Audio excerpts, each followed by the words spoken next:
power outages used to mean disruption and inconvenience. But for a growing number of homeowners with the right technology, they've become merely a brief transition from one power source to another. In this video, we'll dive deep into how this futuristic truck can potentially power your home and uncover some mind-blowing facts you probably didn't know. Stick around to find out why the Cybertruck might just be your ultimate backup plan. So, you've seen the Cybertruck, maybe even ordered one. But you might be wondering about this Powershare feature everyone mentions. What exactly is it, and how does it give the truck this secret weapon for power? Let's unpack that together. At its heart, Powershare uses something called bidirectional charging technology. Now, bidirectional just means two ways. Normally, electricity flows into your EV to charge it. Bidirectional means electricity can also flow out of the truck's massive battery. Think of your truck not just as something that uses energy, but something that can also supply energy. So what does this two-way flow actually let you do? Well, it opens up a few cool possibilities. Firstly, you can power tools or devices directly from the outlets built into the truck, handy for work or camping. Tesla calls this V2L, or vehicle to load. It offers a combined 9.6 kilowatts from those outlets.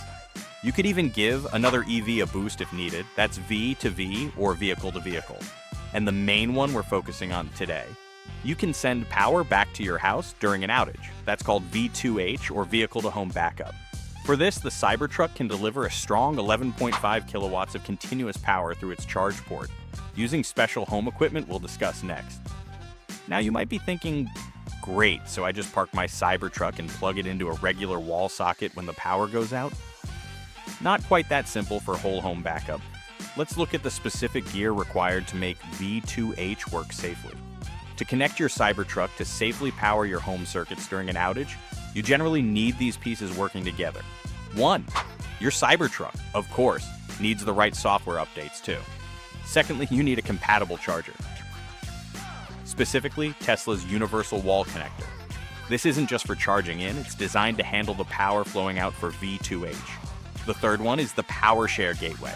This is a crucial box installed near your main electrical panel. Think of it as the traffic controller.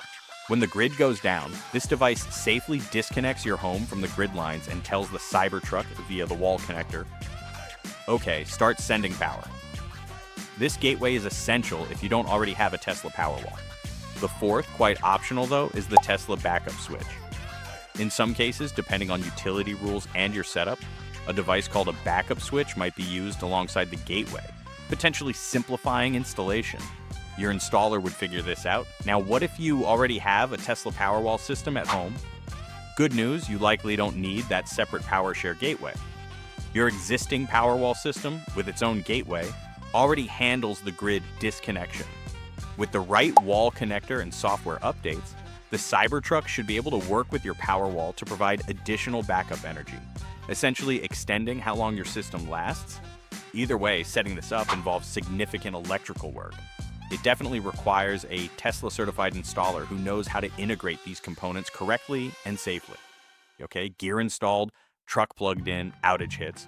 What kind of power are we talking about, and how long will it actually keep things running? Let's break down power versus energy. Think of kilowatts like water pressure, how much power you can use at one time. The Cybertruck V2H delivers 11.5 kilowatts continuously. That's quite a bit. Enough to run many essential circuits, including lights, fridge, internet, fans, and even start up some demanding appliances like AC units or well pumps, thanks to its strong motor starting capability, around 110 LRA. Now, kilowatt hours is like the size of your water tank. How much energy is stored in total? The Cybertruck's battery is huge, 123 kilowatt hours or more. That's the fuel. So, how long does that fuel last? Tesla estimates up to 3 days, but that estimate assumes you're only using about 30 kilowatt hours per day, which is typical for running essentials only. If you try to run central AC constantly or other really power-hungry appliances, you'll drain that massive battery much, much faster. Its actual duration completely depends on how much charge you started with, what appliances you choose to run, and the discharge limit you set in the Tesla app, telling the truck when to stop powering the house to save driving range. It's powerful, but not infinite. Alright, beyond the main backup function, Powershare enables a couple of other neat tricks that add to the Cybertruck's versatility. First cool trick, it can play rescuer. Got a friend with an EV that's run out of juice? The the Cybertruck can actually charge other EVs using its 240-volt outlet in the bed. Pretty cool feature to have in your back pocket. Secondly, it lets you clarify solar integration during an outage. This is a key detail. If you have solar panels on your roof and a Powerwall battery system, the Cybertruck can work with that system, potentially being recharged by solar via the Powerwall setup, while the grid is down. But if you only have the Cybertruck Powershare V2H setup, no Powerwall. The truck generally cannot recharge from your roof solar panels while it's actively powering your house during the outage. The solar might power the house directly if the sun is out, but it won't be recharging the truck simultaneously in that V2H mode. That's a big difference compared to a dedicated Powerwall system. And hey, while we're talking cool tech, things like the steer-by-wire system just add to the unique feel of this truck, making it surprisingly nimble. Not Powershare, but part of the overall package. Okay, innovative tech is great, but does it make financial sense? Let's revisit the cost for enabling V2H and compare it to other options. As we touched on, if you don't already have Powerwalls, you need that extra gear to make home backup work. Based on figures we've seen, which you absolutely need to verify with current pricing and get a real quote for, the universal wall connector might be around $595, and that essential Powershare gateway could be around $1,800. Crucially, remember installation costs. Getting this hardware professionally installed can easily add $2,000 to $5,000, maybe more depending on your home setup. So, enabling V2H is an added investment on top of the truck itself. Now, the potential savings. If you already have a Tesla Powerwall system, you likely avoid the cost of the Powershare gateway, making integration much cheaper. Okay, so that's the cost to enable Powershare, but let's not forget a major incentive related to the Cybertruck itself. First, let's talk about the truck itself. Good news here. As of early 2025, certain models of the 2025 Cybertruck, specifically the all-wheel drive version, do qualify for the full $7,500 federal clean vehicle tax credit, provided the final MSRP manufacturer's suggested retail price stays under the $80,000 cap for trucks, and you, the buyer, meet the income eligibility limits. That $7,500 comes directly off your federal taxes owed, potentially making the truck purchase itself significantly cheaper. Definitely check the latest rules on official sites and talk to a tax professional, as these things can change, and eligibility depends on your specific situation and the exact vehicle configuration. Now, what about incentives for the Powershare enabling hardware? That gateway, the universal wall connector installation. This is where it gets a bit more complex than, say, a standard Powerwall install. The universal wall connector installation, since it's EV charging equipment, likely qualifies for the Federal Alternative Fuel Vehicle Refueling Property Credit. This offers 30% back on the cost of that specific hardware and its installation, but it's capped at a maximum credit of $1,000 for home installations. So it helps a bit with the charger cost, but it's not unlimited. Now the big question, does the Powershare gateway and its installation qualify for the larger uncapped 30% residential clean energy credit, Section 25D, that covers stationary batteries like Powerwall? Honestly, based on current IRS guidance, that's uncertain. The rules clearly define battery storage technology, and whether the gateway itself or the truck connected via the gateway fully meets that definition for this specific tax credit is currently debated and unclear. Definitely consult a qualified tax professional about this before assuming you can claim that larger credit on the gateway or V2H system. Don't just rely on forum chatter. What about rebates or vouchers specifically for the Powershare hardware? Unlike some dedicated battery programs, widespread rebates specifically for V2H enabling equipment like the gateway seem very rare right now.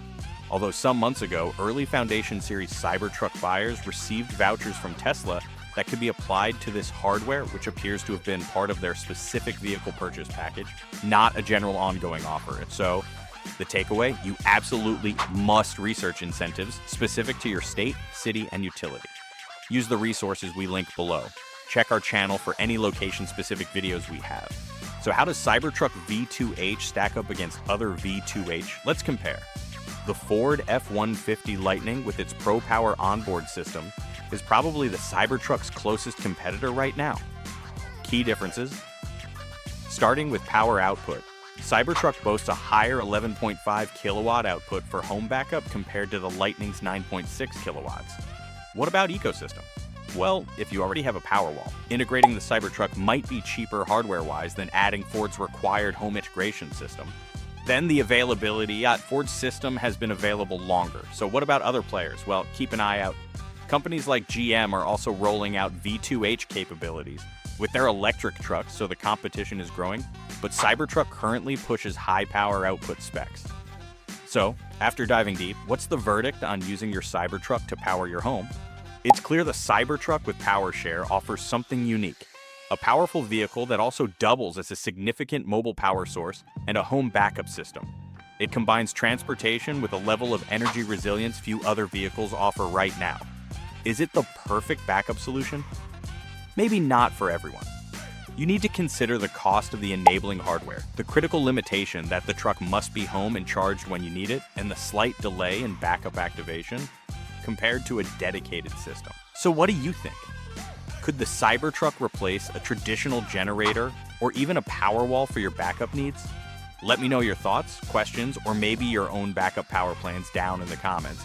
And hey, if this breakdown helped you understand Cybertruck Powershare better, do me a favor and hit that like button. It really helps the channel. Be sure to subscribe and ring the bell for more deep dives into energy tech and home solutions. Check the description for helpful links we mentioned. Thanks so much for watching. Stay safe out there, and we'll see you in the next video.